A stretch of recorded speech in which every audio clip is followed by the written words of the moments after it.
Hey everyone, welcome back to our channel. In today's video, I'm going to show you how to lock Facebook profile on Android.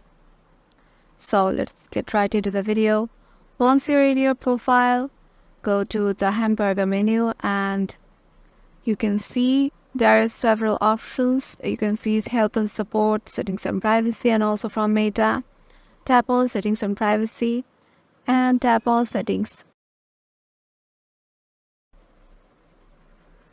Then scroll down until you see an option under audience and visibility. There is an option profile locking. Click on it and here you can see the option lock your profile. So tap on lock your profile and your profile is locked. So yeah, that's it. It was easy, right?